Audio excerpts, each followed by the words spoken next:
Hello, dear students. Term 1 is completed.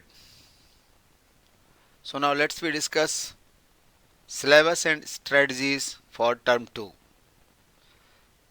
Without wasting the time, let's we start. Second term, first unit है आपकी algebra जो continue रहेगी, then geometry, then trigonometry, mensuration, statistics and probability continued. अब ये समझ में नहीं आ रहा है कि ये probability continued क्यों लिखा हुआ है सीबीएसई ने, बट आगे देखते हैं. एल्जेब्रा 10 मार्क्स का होगा, ज्योमेट्री 9 एंड ट्रिग्नोमेट्री 7. ट्रिग्नोमेट्री में application some application of trigonometry होगा एंड स्टैटिस्टिक्स 8 मार्क्स का दिया हुआ है और इंटरनल असेसमेंट आपका 10 का होगा. टोटल मिलाकर के 40 प्लस 10 50 हो जाएगा. एल्जेब्रा में क्वाड्रेटिक इक्वेशन होगा. क्वाड्रेटिक इक्वेशन में standard form of quadratic equation is ax square plus bx plus c is equal to 0 but a is not equal to 0. No problem. But the solution of the quadratic equation only real roots का आपके लिए course में होगा. But किस method से होगा? By factorization होगा and using quadratic formula. इसका मतलब है कि जो आपका कंप्लीटिंग द स्क्वायर मेथड है वो उन्होंने डिलीट कर दिया है. नेक्स्ट है relationship between discriminant and the nature of roots. Discriminant b square minus 4ac, right. Nature of roots real roots हैं या इमेजिनरी रूट्स हैं या इक्वल रूट्स हैं. Situational problems based on the word problem पे आ जाइए आप. कोई भी सिचुएशन पे हो सकता है, जैसे train speed distance and time का हो सकता है, two water tap running together, इस तरह का कोई डे टू डे एक्टिविटीज पर होगा वो. Problems on equation reducible to the quadratic equation are excluded. लीजिए ये प्रॉब्लम उन्होंने एक्सक्लूड कर दी है, right. So first you have to focus by the factorisation and by the quadratic formula, right. ये क्वाड्रेटिक फार्मूला है. x is equal to minus b plus minus b root b square minus 4ac upon 2a. 2a LCM ले लोगे तो आपकी समझ में आ जाएगा. Arithmetic progression पे आ जाइए. सीबीएसई का कहना है motivation for studying AP derivation of the nth term. Nth term means an is equal to a plus n minus 1 into d and sum of the first n terms of ap. Sum of the first n term of ap, sn is equal to ny to 2a plus n minus 1 into d. And finally when first term and last term is given, so you apply sn is equal to ny to a plus l, right.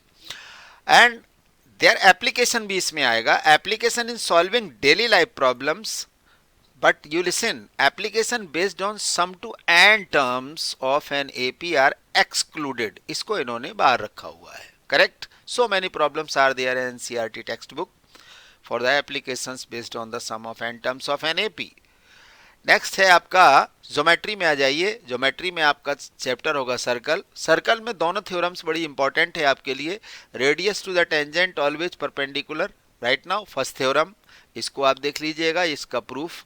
And the second theorem is most important for the second exercise. The lengths of the tangent drawn from an external point to a circles are equal if this is your point P and this is the point of contact A and B.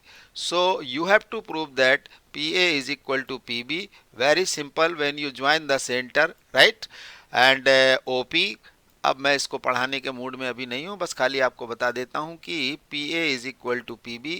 When you prove that these two triangles are congruent by CPCT, PA is equal to PB हो जाएगा, right. तो ये दोनों theorem mind में रखिएगा. But in the construction division of A line segment in given ratio only internally. कभी 15 साल पहले एनसीईआरटी सीबीएसई पूछती थी एक्सटर्नली, अब इंटरनली ही डिवीजन होगा. 2:3 के रेशियो में डिवाइड करिए, 1:2 के रेशियो में डिवाइड करिए. वो रेशियो गिवन दिया जाएगा आपको, एक लाइन की लेंथ भी दी जाएगी. And the second point is the tangents आपको ड्रॉ करनी है to a circle from a point outside it. बिल्कुल सेम थ्योरम पर आपका कंस्ट्रक्शन होगा. क्लियर है ना. सिमिलर ट्राइंगल का कंस्ट्रक्शन इन्होंने बाहर कर दिया. एनसीईआरटी में बहुत सारे सिमिलर ट्राइंगल्स के प्रॉब्लम दिए हुए हैं. But come to the point, trigonometry. Trigonometry में some application of trigonometry. Height and distance बहुत पुराना नाम है और आज भी बड़े प्यार से लिया जाता है. इसमें आपको कॉन्सेप्ट क्लियर करना होगा angle of elevation and angle of depression का. बड़ी simple problems on height and distance पर आने वाली है. Problem should not involve more than 2 right angle. ये आपको हायर क्लासेस में मिलेगी. Angles of elevation depression should be only 30 degree, 45 degree and 60 degree. इसलिए कहते हैं 1030, 1045, 1060 की प्रॉब्लम लर्न करके बैठिएगा, तभी आप क्या करेंगे, हाइट एंड डिस्टेंस या एप्लीकेशन ऑफ ट्रिग्नोमेट्री की प्रॉब्लम सॉल्व कर पाएंगे। वैसे भी देखा जाए तो लाइन ऑफ साइट जो आपका अपवर्ड की तरफ है तो आपका यहाँ पर एंगल ऑफ एलिवेशन बनेगा, अगर आपकी लाइन ऑफ साइट ये डाउनवर्ड है तो यहाँ पर आपका एंगल ऑफ डिप्रेशन बनेगा। बट इस एंगल ऑफ डिप्रेशन को अल्टरनेट इंटीरियर एंगल्स इस ट्राइंगल के अंदर लाते हैं, तभी इसका थीटा का वैल्यू इस ट्राइंगल के अंदर स्टडी किया जाता है। राइट नाउ सो मेंसुरेशन में आ जाइए। सरफेस एरियाज एंड वॉल्यूम्स में बड़े अच्छे और इंटरेस्टिंग एक्सरसाइजेस बनाए गए हैं, but the area and volume first point आपको याद रखना है, combinations of any two of the following, या तो क्यूब्स, क्वेश्चन नंबर 1 वही कहता है 2 और 3 cubes join end to end, cuboids, spheres, cube में स्फीयर्स भी हो सकता है, ओके, हेमीस्फीयर्स भी हो सकता है, and right circular cylinder and cones, इन पर बेस्ड प्रॉब्लम होगी कॉम्बिनेशन ऑफ सॉलिड्स में।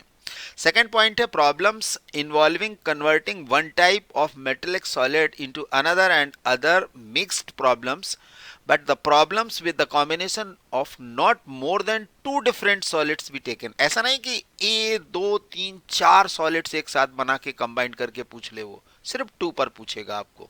Right now and statistics and probability में याद रखिएगा, वो चैप्टर कंबाइंड करके यूनिट दिया हुआ है, बट प्रोबेबिलिटी टर्म 1 में निकल गया है।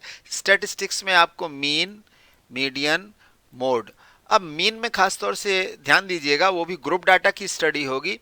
बाइमॉडल सिचुएशन टू बी अवॉइडेड, ऐसा नहीं कि एक ही केस में दो दो टाइप की आपकी प्रॉब्लम्स या दो दो टेबल्स दे दी हैं और फिर आपसे बनवा रहा है, वो ऐसा नहीं करेगा, वो एक ही टेबल देगा और उसी से आपको कैलकुलेट करना पड़ेगा। मीन को 2 मेथड से कैलकुलेट करना है आपको, एक तो डायरेक्ट मेथड और एक एज्यूम्ड मीन मेथड से। इसका मतलब है वो लास्ट वाला जिसको शॉर्टकट या स्टेप डेविएशन मेथड कहते हैं वो उन्होंने डिलीट कर दिया है। सो इंटरनल असेसमेंट आपका कुछ इस तरह से होगा, पीरियोडिक टेस्ट के 3 मार्क्स लिए जाएंगे, मल्टीपल असेसमेंट में जिसमें आप एमडीपी तैयार करते हैं 2 मार्क्स का होगा, पोर्टफोलियो 2 मार्क्स का हो जाएगा, student enrichment activities and practical work 3 marks का होगा। एक्चुअली में क्लास वर्क एंड होमवर्क भी इसके क्राइटेरिया में आती हैं। So totally 10 marks for the term ये अवॉर्डेड किए गए हैं, और आपका 40 का रिटर्न हो जाएगा तो टोटल 50 का कैलकुलेशन कंप्लीट हो जाएगा। So my dear student, all the best for your term 2 examination. Covid के टाइम पर आप ध्यान रखिएगा कि एग्जामिनेशन किस वे में सीबीएसई कंडक्ट करने वाला है। बड़े प्रिकॉशंस के साथ आप अपने घर में रहिए और अपना ख्याल रखिए, और उनका ख्याल ज़रूर रखिए जो आपका ख्याल रखते हैं। Thank you very much, all the best.